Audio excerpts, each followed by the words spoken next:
please welcome UF grad, Emmy Award-winning meteorologist, and Game Show Hall of Famer Rich Fields to this episode of Night Talks. I almost stood up and looked for the guy you were introducing. I wanted to see who it was.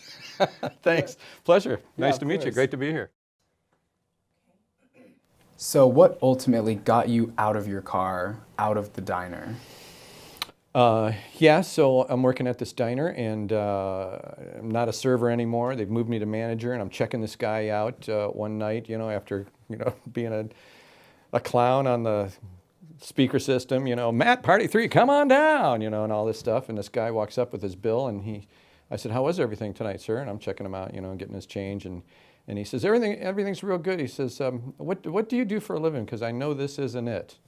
And I said, oh, and I was kind of, hey, thank God somebody doesn't see me as the night manager of Candies. Yeah. I said, well, I just got fired outside of Denver in radio, and I come out here to do game shows, And he laughed, and okay, well, he pulled out a card and he hands it to me, and it's got these 3 letters on the front, says MCA, and being from radio, I knew MCA Records and Tapes. I had no idea that they owned Universal Studios, but at the very bottom of the card it said, John Corfino, manager of entertainment, Universal Studios.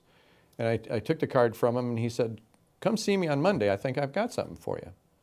And so I do. I put on my best clothes. I go up to Universal Studios that day, and to make a long story short, he offers me the show announcer job at Universal Studios. This is the guy that walks out in the live shows, the Animal Actors show, the stunt show, and kind of introduces everything. Yeah. And he makes me watch this one guy do it, and he says, can you do that? And I said, better than he can.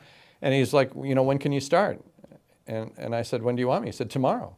And so that got me out of Candies, and that got me regular pay, and really kind of got the ball rolling for me to be able to know that I could sustain myself in the city, and I wasn't going to have to move back home, to Florida with my tail between my legs.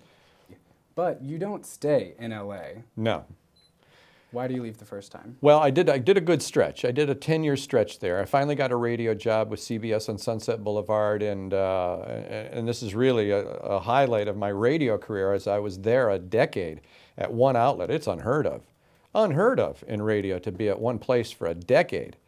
But CBS goes to this non-live announcer format, which was called Jack FM, and it's really just an imaging guy, 93.1 Jack FM, and then the song starts. I mean, it's nothing live. And they fired everybody. Wow. So I was out of work completely, and realizing that maybe radio wasn't going to be the vehicle to get me on TV or get me the auditions that I wanted to get. I thought, you know what? I'd heard stories about Pat Sajak.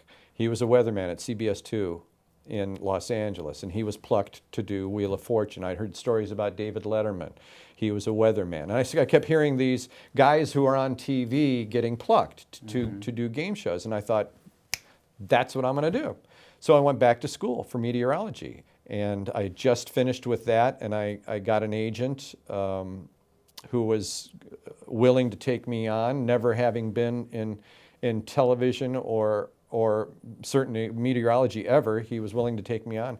And I gave him marching orders. I said, look, I said, I want to market in Southern California. I don't care how big it is. I want to be as close to Los Angeles as I can possibly get, so I can still drive into the city and do the auditions I need to do and try to get on. Yeah. But the whole point of getting somewhere in and around LA was to someday jump into LA, get on the air, and really be noticed. Yeah.